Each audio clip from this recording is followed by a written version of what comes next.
וכך זה נראה השבוע סמוך לשפרעם. למעלה מ10,000 איש נטלו חלק באחת החתונות הגדולות שנערכו אי פעם בישראל. הנה דברים שאומר הטבח הראשי של האירוע הגדול הזה.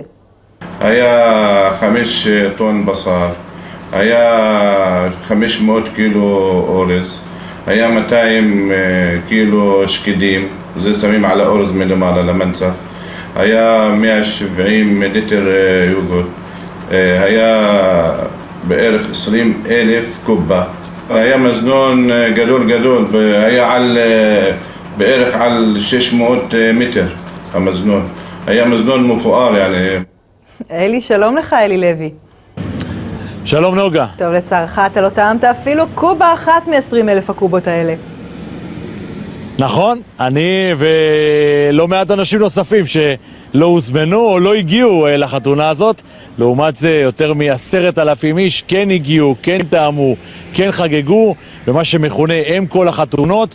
יש אפילו שאומרים החתונה הגדולה ביותר שהתקיימה אי פעם בישראל. מה זה הדבר הזה שם, המקום הזה? זה אצטדיון? איפה ערכו את החתונה הזאת? איפה עורכים חתונה כזאת גדולה? תראי, זו הייתה באמת לוגיסטיקה אדירה, אבל צריך להגיד, נוגה, החתונה תוכננה להיות משהו כמו 2,500, 3,000, משהו צנוע, לא משהו כזה גדול, אבל שימי לב, מדובר, האבא של שני החתנים, פייסל ואשרף, זה מוחמד זידן, מי שהיה ראש המועצה בכפר כנא, מי שזכור לכולם שהיה על המרמרה המפורסמת, מי שהיה יושב ראש ועדת המעקב, דמות מאוד מאוד בחירה ומוכרת גם ברשות הפלסטינית, גם בעולם הערבי, בטח ובטח כאן בצפון ובגליל.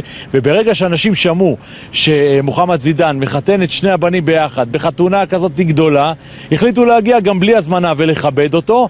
לקראת החתונה, את יודעת, יום-יומיים לפני, המשפחה ובעיקר האבא של שני החתנים מבינים שזה הולך להיות משהו קצת יותר מ-2,500 איש, מגייסים עוד טבחים, מביאים, שמעת את הטבח לפני זה שדיבר, 5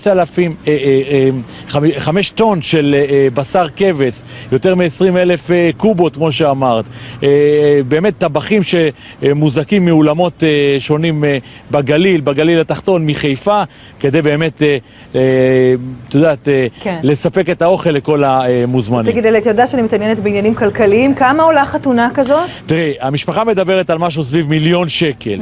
ברור שזה עלה הרבה יותר, אף אחד לא יודע להעריך כמה. תראי, סמי עבד אל חמיד שלנו מספר היום שיותר מ80 סדרנים רק היו בכניסות לכפר כנא, ביציאות, אחרי החתונה, רק כדי לסדר את כל כלי הרכב שהגיעו, כי היו שטלים שלקחו לחתונה, ואנשים שחנו מרחוק. תראי, שגרירים הגיעו, שגריר טורקיה בישראל, שרים מהרשות הפלסטינית, שרים לשעבר בטורקיה, בירדן, עורכי דין, נכבדים, שופטים מכל קצוות עולם, אנשים שהגיעו והפתיעו את מוחמד זידן, ובאמת חתונה אדירה עם לוגיסטיקה גדולה. וצריך להגיד עוד דבר אחד מעניין, שאת יודעת, לא הייתה שום התערבות של המשטרה. אירוע כזה גדול עבר בשקט עם סדרנים מקומיים. לא הייתה שום סיבה. אתה יודע אבל אם האנשים שהגיעו, כל המוזמנים שדיברת עליהם, הם הביאו צ'קים או שהם הביאו מתנות? הגיעו עם צ'קים, והגיעו עם כסף מזומן, והגיעו עם דולרים, ועם יורו, ואפילו אני יכול לספר לך עוד פעם, סמי עבד אל חמיד שלנו שהיה בחתונה, והוזמן, וחגג, ורקד, מספר שעד עכשיו עוד סופרים את לא יודע אם צ'קים, אבל עד עכשיו עוד סופרים את המעטפות שהגיעו. אני חשבתי שאצלי היו הרבה מוזמנים עם 350 איש בחתונה. אלי לוי, תודה רבה לך על הדברים האלה. תודה נוגה.